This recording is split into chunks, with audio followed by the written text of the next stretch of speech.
9.5, Complex Numbers and DeMoivre's Theorem. So the first thing that I need to warn you about these notes is that we are not following the book notation. So if you need extra examples, I am happy to scan some for you. And you can follow along to a degree with the textbook, but we are not using their method for some of the problems. It's really cumbersome, and their notation is as well. So we're going to use our own notation that comes from a different textbook. So we're going to start out with a quick review of complex numbers. So complex numbers, we talk about being in the form of a plus bi. And really, we could just write that as x plus yi, because that's going to be easier for what we're doing. And you would graph it as a comma b, or in our case, x comma y. So that's how you're graphing it. So if I'm going to graph an imaginary number, I graph it just like I would an ordered pair, like the x coordinate is that first one and the y is the second. So I would graph like x, y, I would just go x and then y and then plot my point. And I could even make a little triangle. So here's my x, here's my y, here's my point x, y. So just trying to really connect this to ordered pairs that we already know and understand. The absolute value of a complex number is if I graph that complex number. So here they're using a, b, but really we said we like x, y better. So let's write z equals x plus yi. It's the same either way. We've just been working so much with x and y, it makes sense to keep it that way. This would be our x side, this would be our y side. So you can see how we have that hypotenuse, that radius side, labeled our absolute value of z.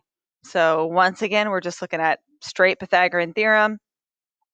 My absolute value of z is going to be the same thing as r, which is going to be the square root of x squared plus y squared. So we certainly could use a and b here, but again, I like kind of keeping it as x and y, just like we did for radius. So this should remind you of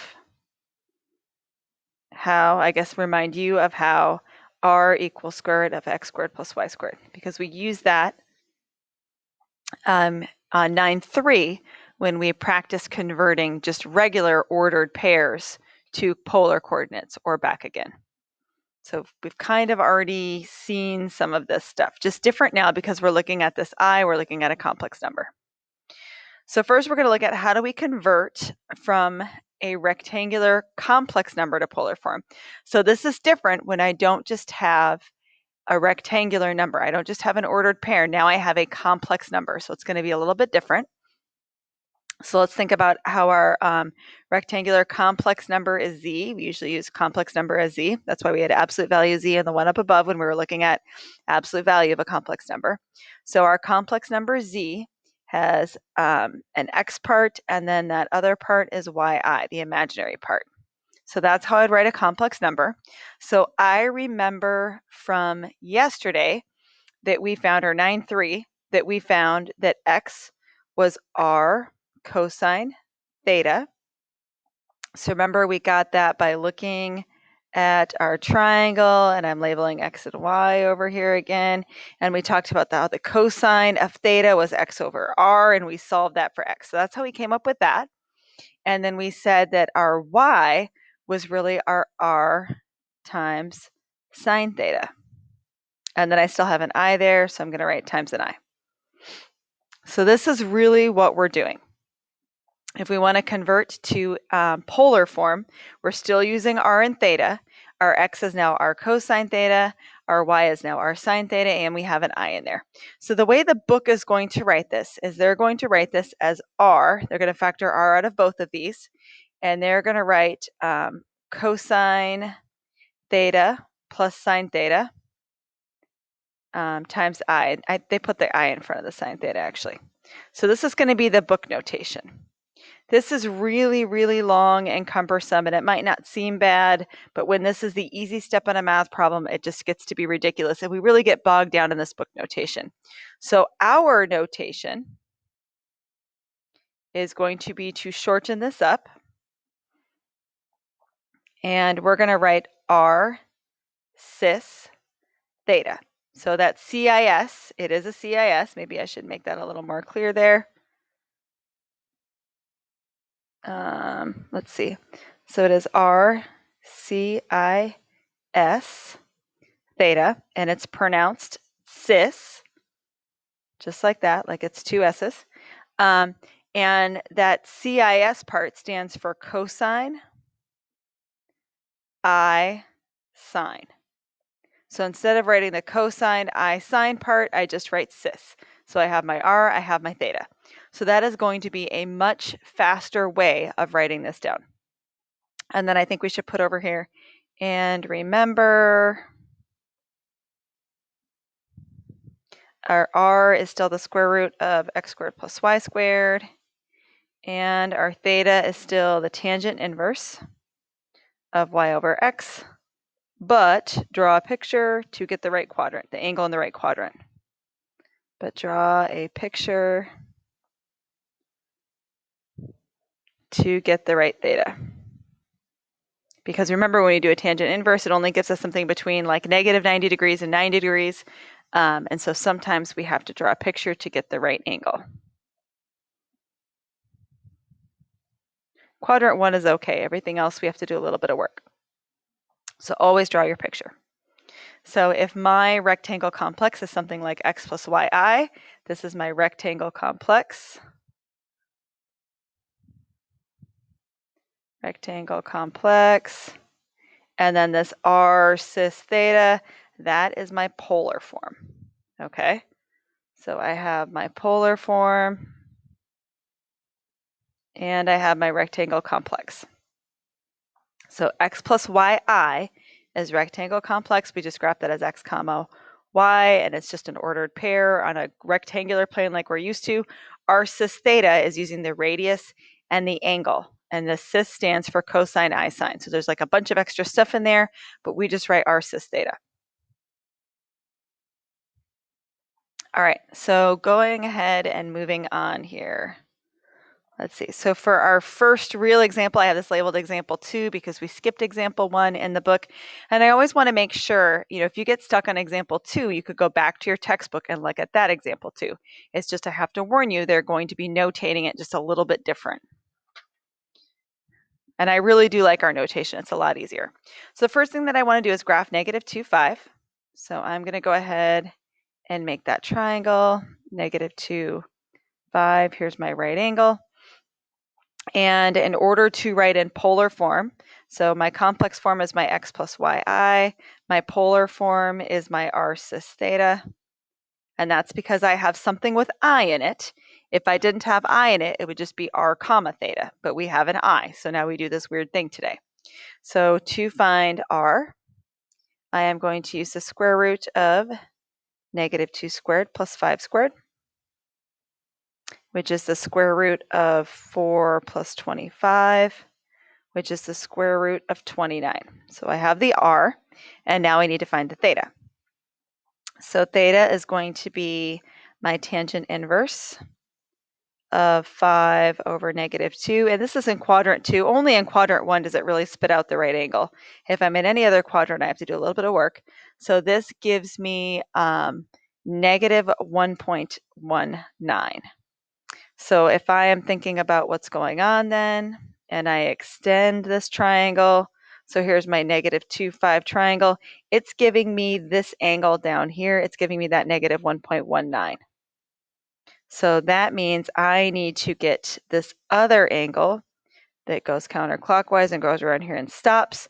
Those two angles together form a straight line, which is 180 degrees, or again, we're using radians. Maybe I should make a note here that we're using radians, just because if you're following along, you might need to change your calculator form, so it's just a good reminder. So that line would be pi radians. So in order to get that actual angle I want, I need to do pi minus 1.19.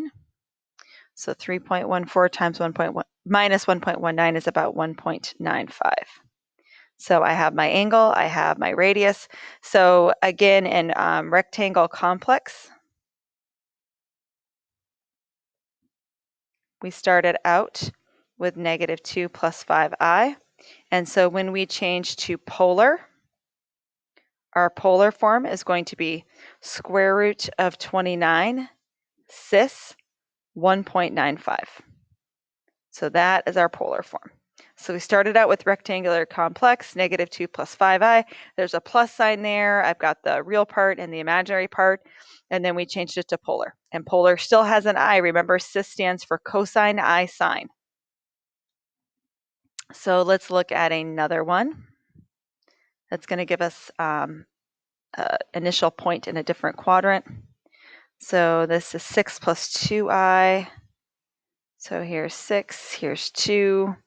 This would be my 6, 2 here. So this is rectangular, and I need to change it into polar. So I'm going to end up with an r cis theta. So to find r, I still do square root of 6 squared plus 2 squared.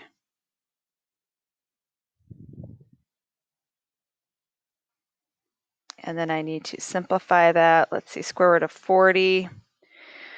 That's 4 times 10, or 2 square roots of 10.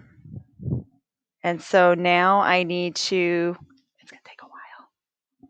So now I need to go ahead and find my theta. So my theta is going to be my tangent inverse. And my y over my x side would be 2/6. So my angle is going to be 0.32. Again, that's radians. We're using radians here. So I started out with, and this is going to be that actual angle, right? Because this is in quadrant 1, 0.32 makes sense there. So my rectangle complex was the 6 plus 2i. And then my answer in polar, you don't have to write all this. We could just write down the polar, but just based on what I've seen with Precalc, I think that I need to really emphasize this.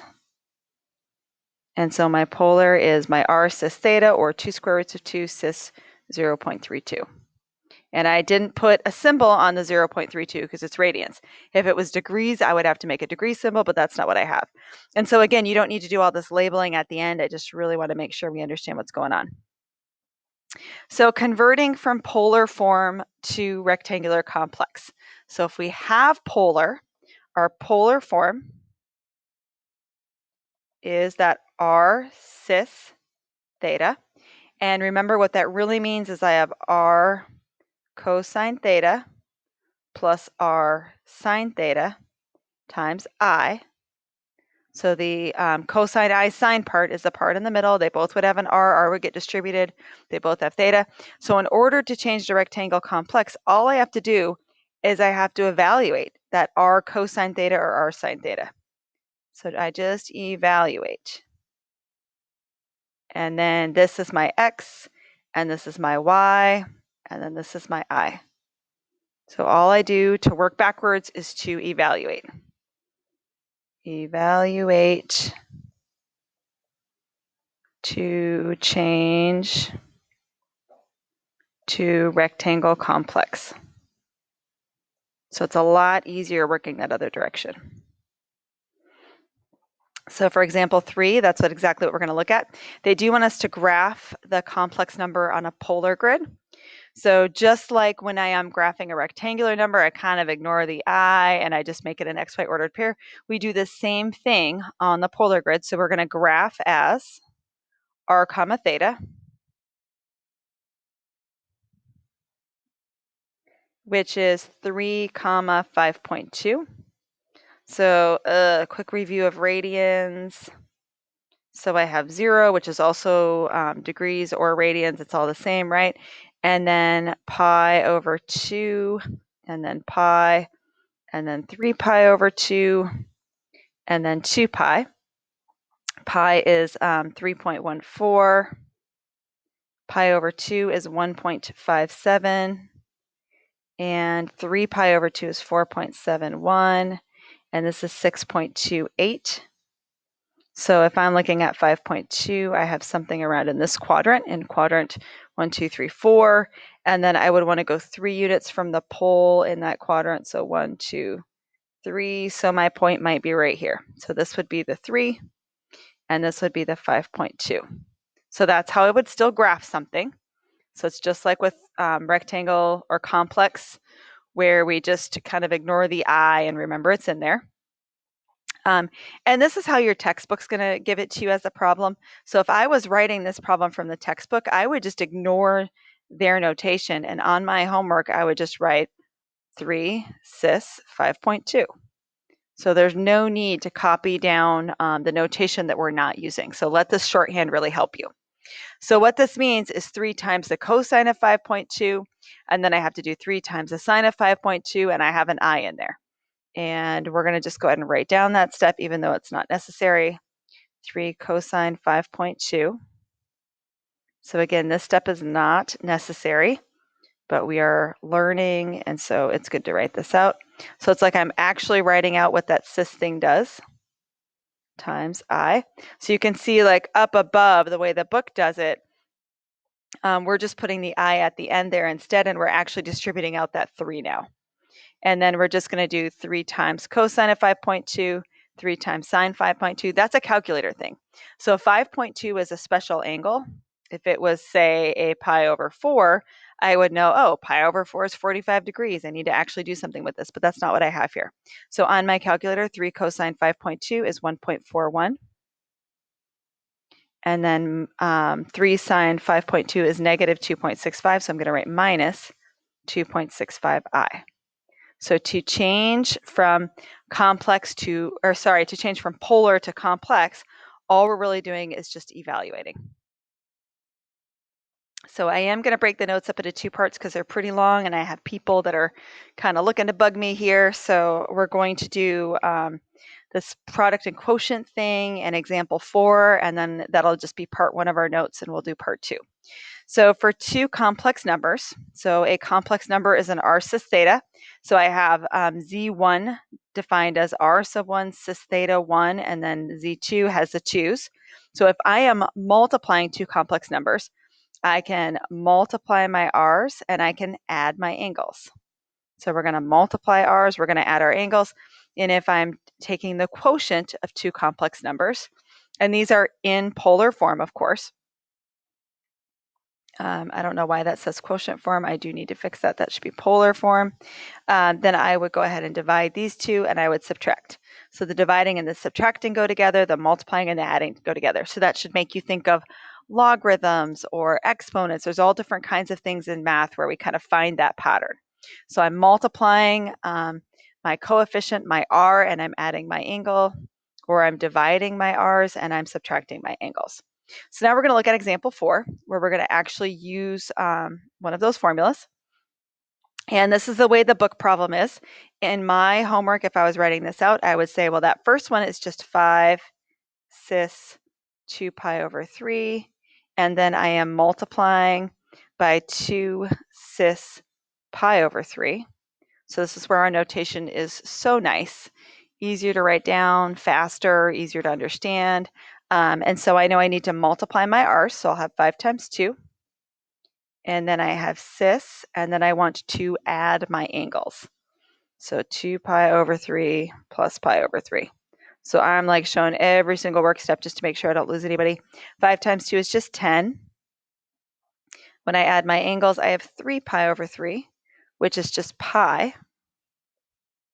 So I have gone ahead and I've multiplied them in polar form, but it says then express the product in rectangular form. So that means I have to evaluate. So first I use my formula, now I'm evaluating. So that means I'm really doing 10 cosine pi plus 10 sine pi times I. So that means I need to draw a picture. So still drawing pictures in this chapter. Here's pi. It would make an ordered pair over here on my unit circle. That would be negative 1, 0. So remember, our cosine is like x over r. Our x here is negative 1. R is just 1 on the unit circle, so I could ignore it. So this is going to be 10 times my x value, or 10 times negative 1. The sine of the sine of pi, so our theta is pi, our angle is pi, would just mean my y value at that point, because r is 1 again. 0 over 1 is still 0. So I'm going to have 10 times 0 times 1. So this whole thing is just going to be 0. And so I'm going to end up with a negative 10.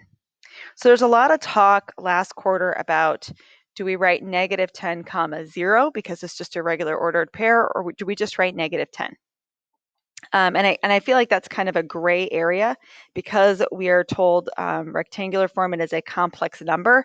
I would just write negative 10 because there is no imaginary part. But I also don't think it's wrong to write plus 0 or comma 0 and just think of it as an ordered pair. So this is more correct, but the other I would also accept, I guess is what I'm getting at. So I am going to pause my video here and then we'll move on to DeMoivre's. And that will be part 2.